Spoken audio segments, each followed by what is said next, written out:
শুধু একটা কথাই বলতে চাই, সম্মানিত বন্ধুগণ, হ্যাঁ, আমরা মেহমানদের বক্তব্য শুনতে পারবো।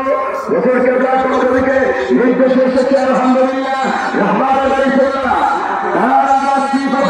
আমি এখন ধরে শেষ করতে চাচ্ছি, তিনি বাংলাদেশে তার বাবা যেমন ইতিহাসের ডাক দিয়েছিলেন, ঐক্যের ডাক দিয়েছিলেন, আজ সে ঐক্য আছে, আছে, ধারা আছে, ভাষা আছে, সেগুলি বাদ দিয়ে তিনিও ইত্তেফাকের ডাক দিয়েছেন।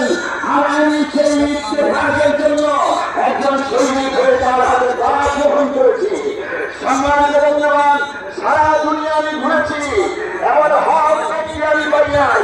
সারা দুনিয়া ঘুরেছি, এমন গবেষক পাই নাই। সারা দুনিয়া ঘুরেছি, এমন তাহাজ্জুদের পাই নাই।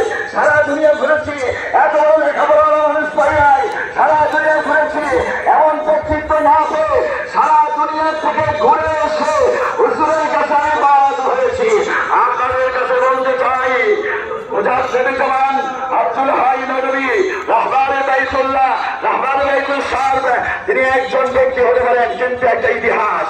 তিনি একজন লেখক, একজন গবেষক, একজন দার্শনিক, একজন সাংস্কৃতিক ওলিয়ে কামেল।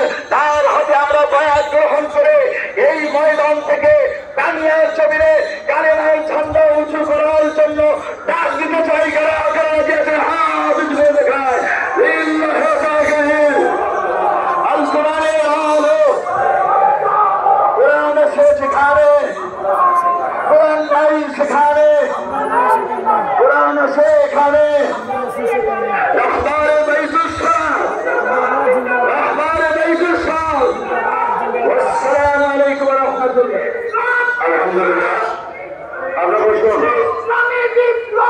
বসুন, এখন আর স্লোগান নেই, বসুন বাবারা।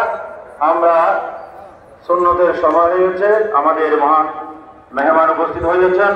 তিনি আলোচনা পেশ করার পরে আমরা সুন্নত করব, এরপরে জামাত হবে ইনশাআল্লাহ। এ পর্যায়ে আমাদের সামনেই সংক্ষিপ্ত আলোচনা পেশ করছেন এই এলাকার